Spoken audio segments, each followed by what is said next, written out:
തിരുപ്പിറവിയുടെ ഈ ദിവസങ്ങൾ ഞങ്ങളെ അനുശോചന ചെയ്യുവാൻ, ഞങ്ങളെ രൂപപ്പെടുത്തുന്ന എല്ലാ പാപത്തിന്റെ മേഖലകളിൽ നിന്ന്, തിന്മയുടെ സ്വാധീനങ്ങളിൽ നിന്ന് പൂർണ്ണമായിട്ടും വിടുതൽ പ്രാപിക്കുവാൻ, അന്ധകാലത്തിന്റെ പ്രവൃത്തികളെ പാടി ഉപേക്ഷിച്ച് പ്രകാശത്തിന്റെ മക്കളായി തീരുവാൻ ഞങ്ങളെ അനുഭവിക്കണമേ എന്ന് പ്രാർത്ഥിക്കാം. അതിനായി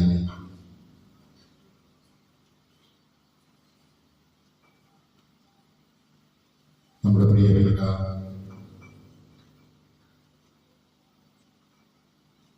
ദൈവദാസന്മാരായ ജ്യേഷ്ഠ സഹോദരങ്ങളുടെ മാധ്യസ്ഥ നമുക്ക് നമ്മുടെ യുവജന കൂടാരത്തിൽ സ്ഥാപിതമായിരിക്കുന്ന ഛായാചിത്രം 37 ദൈവദാസന്മാരും ദൈവദാസികളുമായ മിഷണറികളുടെ സഭയിലെ രക്തസാക്ഷികൾ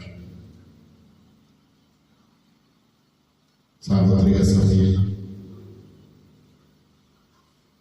വിശുദ്ധനായ താരയെ വണക്കത്തിനായി ഉയർത്തപ്പെട്ടുകൊണ്ടിരിക്കുന്നവർ ക്രിസ്തുവാകുന്ന പ്രകാശത്തെ ജീവിതത്തിൽ സ്വീകരിച്ച് ആ പ്രകാശത്തെ മറ്റുള്ളവർക്ക് പകർന്നു നൽകുന്ന ദൗത്യത്തിനിടയിൽ കമ്മ്യൂണിസ്റ്റ് ഭരണകാലത്ത് കൊല ചെയ്യപ്പെട്ടവർ നോർത്ത് കൊറിയയിൽ വെച്ച് ഈ പ്രിയപ്പെട്ട ജ്യേഷ്ഠ സഹോദരങ്ങളുടെ മാധ്യസ്ഥ നമുക്ക് തേടാൻ ഈ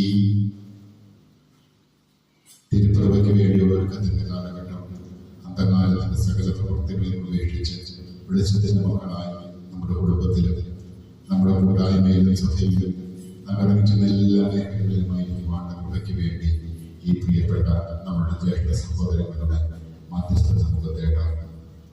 എല്ലാ മനുഷ്യരും രക്ഷപ്രാപിക്കുവാനും വീണ്ടെടുക്കപ്പെടുവാനും വേണ്ടി തന്റെ പ്രിയപുത്രനെ ലോകത്തിലേക്ക് അയച്ചതാവായ ദൈവമേ, അങ്ങേ പ്രിയപുത്രനെ അനുഗമിച്ച് വിശുദ്ധരുടെ പകടത്തിൽ വിടുവാൻ തിരഞ്ഞെടുത്തുവെന്നും ആ ചൈതന്യത്തിൽ നിറഞ്ഞ മുറിയാതിയുടെ സുവിശേഷം പ്രസംഗിക്കുവാൻ അങ്ങയുടെ പ്രിയപ്പെട്ട ദാസനെ വിളിച്ചു. ക്രിസ്തുവിനോടുള്ള സ്നേഹത്തെ പ്രതി പീഡനവും ദാരിദ്ര്യവും സഹിക്കുന്നതിന് സജീവനം അർപ്പിച്ചുകൊണ്ട് അങ്ങേ സ്നേഹത്തിന് സാക്ഷ്യം വഹിക്കുന്നതിന് അവരെ ശക്തിപ്പെടുത്തുകയും ചെയ്യുമല്ലോ. ടോക്കോണിലെ ഈ ദേവദാസന്മാരായ രക്തസാക്ഷികളുടെ മധ്യസ്ഥതയെ ഞങ്ങൾ ഇന്ന് സമർപ്പിക്കുന്ന എല്ലാ നിയോഗങ്ങളുടെയും കരുണാപൂർവ്വമാക്കണമെന്നും തിരുത്തപ്രകാരം അവസാനിച്ചെന്ന് അങ്ങയോട് അപേക്ഷിക്കുന്നു. ഞങ്ങളുടെ പാതകൾ തിരിച്ചറിഞ്ഞ് ഭൈരകരായവരോട് ചലിക്കുന്നതിനും അങ്ങേ പുത്രന്റെ ഉദ്ധാനത്തിന്റെ ശക്തിയും മഹത്വവും എക്കാലം പ്രകാശമാക്കുവാൻ ഞങ്ങൾ ശക്തി നൽകണമേ. പിതാവും പുത്രനും പരിശുദ്ധാത്മാവുമായി സർവേശ്വര എന്നേക്കും.